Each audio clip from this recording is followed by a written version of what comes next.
welcome to Gazali. Today is a very special day for Goa.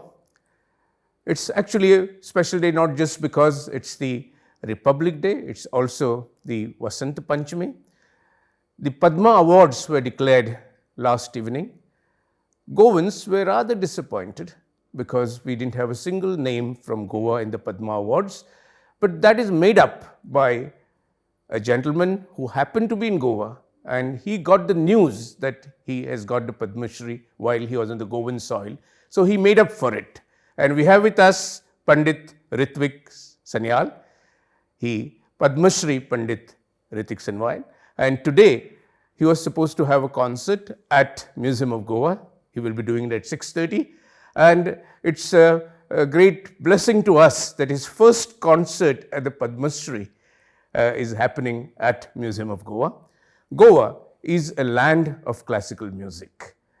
It's a land which created Kesarbai Kerkar, Mogubai Kurdikar, Khaprumam Parvatkar, Kishori Amonkar, the Mangeshkar family, and I think the list is huge. For a small territory like Goa, I think our contribution to classical music is huge. Can you just make a comment on this? And before that, I would like your comment, your reaction to your Padma Shri on the Goan Bhumi. Well, it's a privilege for me to be with you and in this wonderful place, the Museum of Goa. And I'm really grateful to the Government of India for giving me this award. And I think it has added to the responsibility. And it has also added to the prestige of the award. Yes, and, yes, but for me to carry on the tradition in a beautiful way. So I think that is a big responsibility, and I'm also grateful to the country for the fact that Dhrupad is a profound tradition and a rare tradition of Indian classical music. Though it is no more rare, it has flourished a lot during the last 50 years. And the Government of India has done a very good work in acknowledging our works, which we have been doing untiringly for almost 5 decades. And I feel it's all the grace of the Guru. And I come from Banaras, so Baba Bholenath. So it's their grace that keeps me going, and I will keep on doing my seva for music. You know, you come to Goa almost every year, I heard. You are a Bengali. Of course, most Bengalis come here also for the love of fish, which both the states share. They love the Goan fish thali. Absolutely. Yes.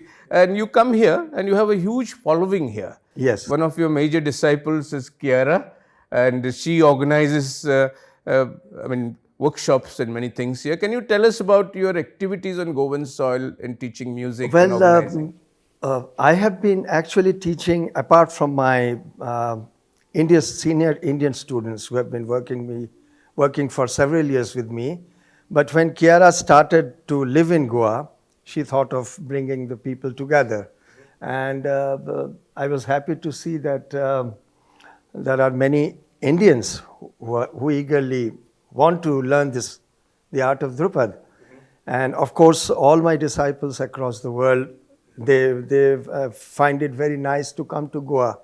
So it is not just for a vacation, but also to spend some time with me and to learn something fruitful. And here, you know, there is a very nice saying that the art or the music is the universal language of the world. It breaks all barriers, all borders. And I see that you have musicians, you have followers, you have disciples from all over. We have today somebody from Japan, somebody from Ukraine, somebody from Italy. And all these people gather here in Goa to celebrate and to learn music from you. Yes, in fact, I have been working for many years across the globe, almost 5 continents. And so now the scenario is that they have formed an association, like England, Italy. Japan has a Dhrupad Society. Yoko knows about it. Dhrupad Society in Japan. And also I have an association in Italy. And so they are growing. They are growing very wonderfully with this I'm music. really glad. And once again, let me congratulate you.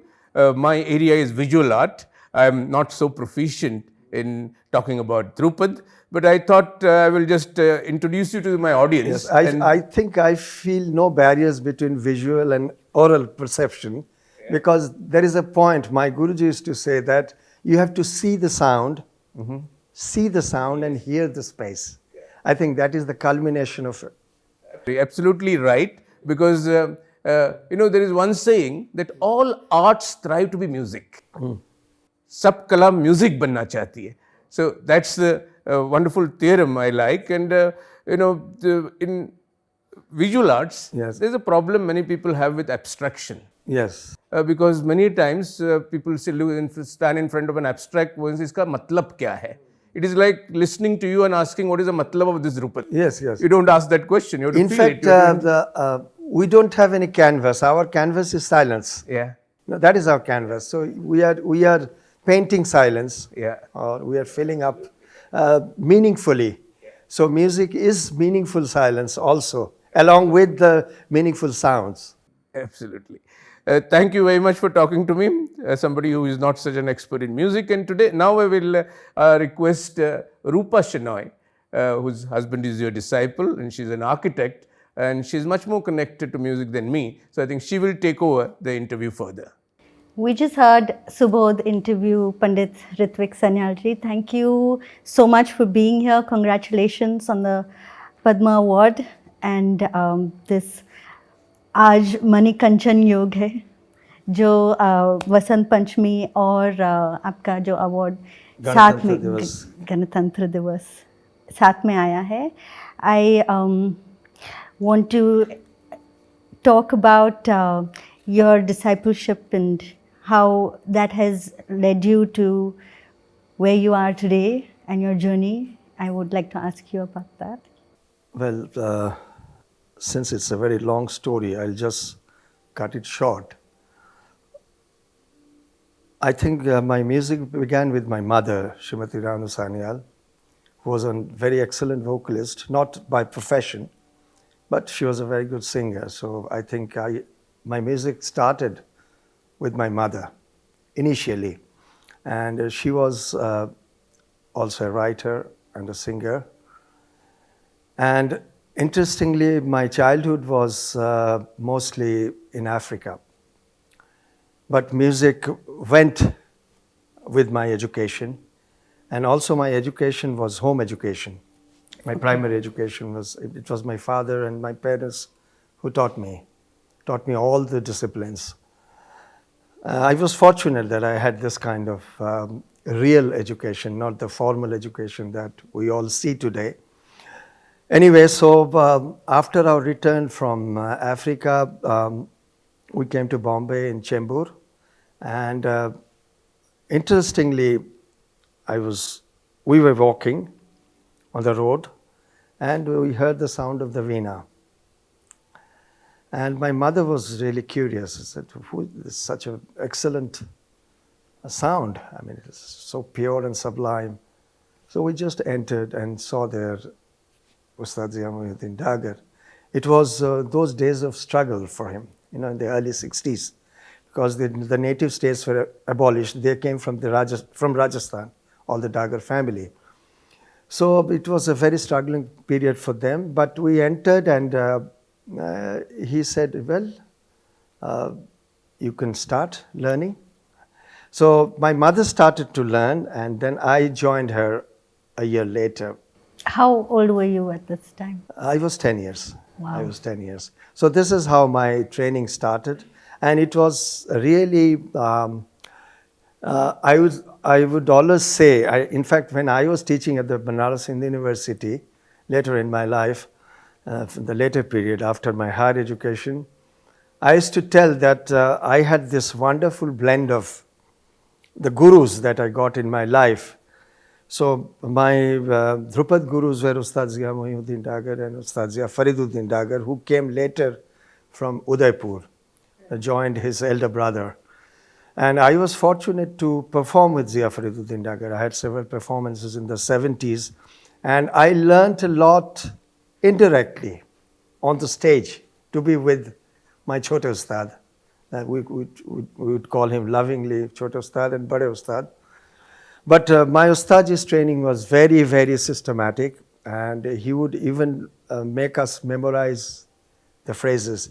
And in fact, even now, sometimes when I work with my students, they enjoy those part of the song which is memorized, because it is so planned, so beautiful.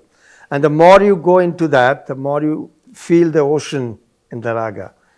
So it was a wonderful system. And the first day he said, look, if Dhrupad is not for entertainment. And I follow his motto very strictly. And in fact, it is Nadi Yoga. It is a music for Adrishta, for the unseen. So we have to go into this realm of the unseen through the canvas of the raga. So this is what we have to learn all our life.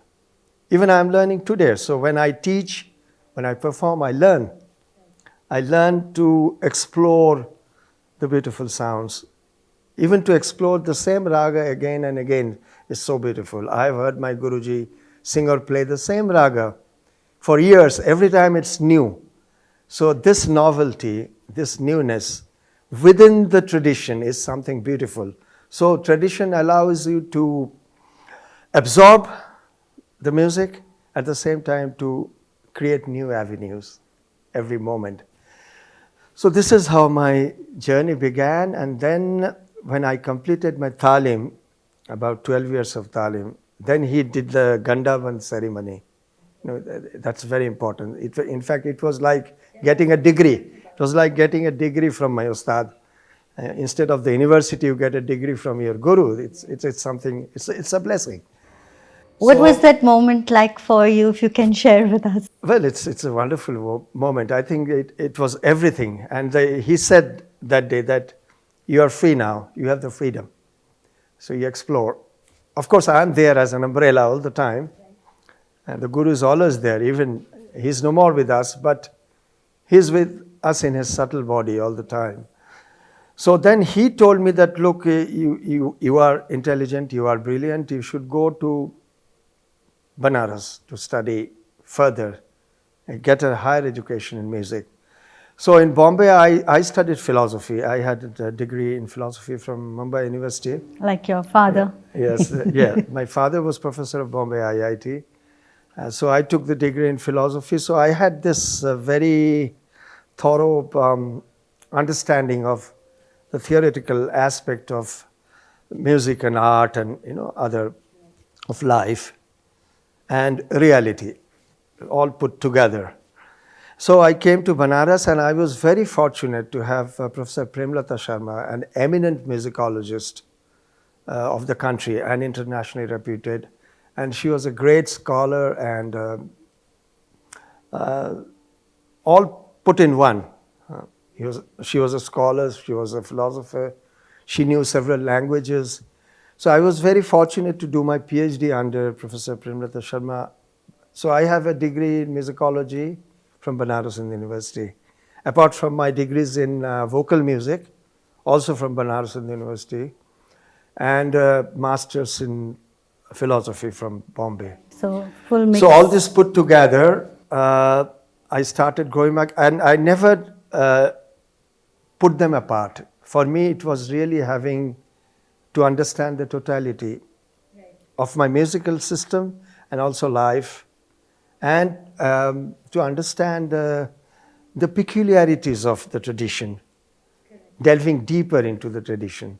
I think that was something wonderful. And so some years of my training in Banaras University gave me this vision to go into music in a deeper way. And then I got my assistant professorship in 1981, and until I retired in 2018, along 37 years of my service, but along with my performance activities for almost 4 decades across the country. So he wanted that I should promote and propagate Dhrupad, teaching as well as performing. So that was my way. I've, as a student of architecture, I realize it's one is a student of kala, of art, and all art forms teach you and inform you. And one thing that we as students of architecture were often made to kind of work with our different senses, where you just listen to the sound and experience space. How do we the structure, forming the structure of the space, and then using eyes, and then so how would you describe the use of your different sense organs and your body and your mind as tools within within your explorations with sound? I think when you are dealing with music, it's apart from your sense experience, you have to go into the extrasensorial or extraordinary. It is very important because you are also going into the journey of exploring the raga. So for us, raga is an entity. It's not just a scale, not just a melodic phrase or a melodic structure. Some people just sing or just play. But my Guruji used to say, never sing and play only. Describe the raga. Right. So this is where you have to immerse in the sound and also in the silence. So you have to know how the silence enters into the sound and how the sound melts into the silence. This is something very unique in the Dhrupad tradition, especially when we do the alap. I think you have heard an alap where we explore and unfold the raga gradually, very gradually. Right. And it is not just exploring the sounds or swara. It is also going into the sukshma, the subtle. So you also experience the microtones. In fact, shrutis are never sung, my Guruji used to say, because as soon as you sing a shruti, it is a swara.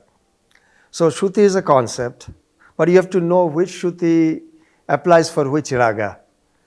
And for that, he had special training. He used to call it the Digambar Swar, to be able to sing the right note, the right, I would say, unornamented note, pure sound. उसको दिगंबर स्वर कहते हैं हमारी परंपरा में. So it's so beautiful how he would first explain the Digambar Swar, then he would gradually go into the Sukshma Swaras. And so his journey into the raga was something very unique. Unlike all these textbooks of Indian music, who just give you a very bare skeletal structure of Indian music. That's okay for formal education, but when you are going into a parampara, because I come from the tradition, the Dagar parampara is the 19th generation. We are the 20th generation. Right. So it is a very long tradition, and a tradition where nothing is written down. It's an oral tradition. Which was my following question. Yes. So I think none of the Indian traditions, if you see the peculiar Indian traditions, whether classical or not classical or regional, you have to sit with the guru or the mentor for years and learn it one-to-one. How, like my question was, how does one transfer this subtlety that you're talking about, and from Guru-shishya relation or study or? Well, I think again it is not a stereotype education that the guru teaches something and he says, okay, you practice this for 7 days and you get it. No, you have to experience. And he used to say that आप अगर चाहो कल मिल जाएगा नहीं होगा, जिस समय होना है वो होगा. So it is your ability to immerse and realize it. Right, realize. And so you will go through several mistakes. But again, very interestingly, like I've seen my Guruji, there will be 10 students, maybe out of them 5 are Besura, but he's not at all disturbed. Because some musicians get disturbed. Oh, aisa mat karo, huh? Ye hota hai. But he would not get disturbed. He said, look, they will realize themselves. because no mistake is a mistake. It is only a step to go further. It's beautiful. Like when you're climbing the steps, How loving. you don't discard the steps, step 1, 2, 3, when you go to the fourth. It is including and superseding in your journey into the realm of sound. It's so beautiful. And now I realize after 50 years what philosophy he carried through his musical journey. And he made his disciples able to nurture this. And in fact, this is my mission with Dhrupad now, that if I can able to communicate this to all my Which we will have all the music lovers, first to experience this in the performance and also to be able to communicate, while teaching. So that is my journey. Thank you so much. We will have the pleasure of listening to you and maybe gaining some of the subtlety. Thank you so much. Thank you. Thank you for Congratulations this opportunity. again. And I feel really honored to be part of this museum and to be able to perform today. Thanks to Subodhji for giving me this opportunity, and it will be memorable for me since it is a very special day for me. Thank you. Thank you for including us in your special day. Thank you so much. Thank you.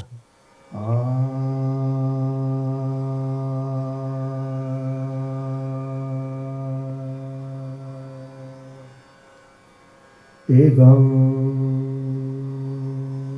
kavidya urvedyo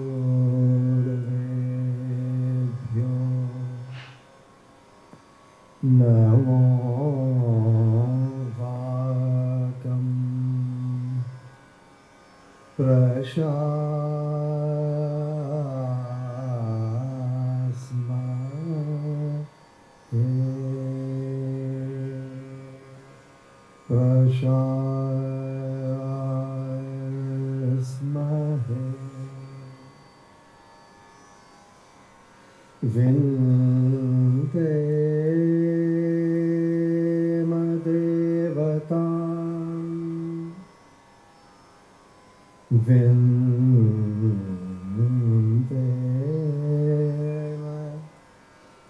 vinde madevatam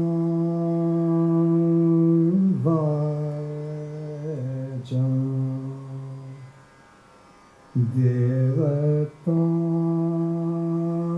vajam amritatmana amritatmana kalam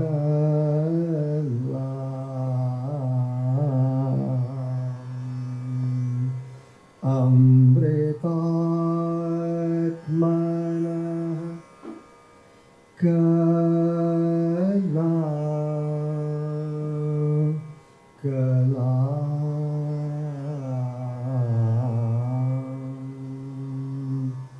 om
Hare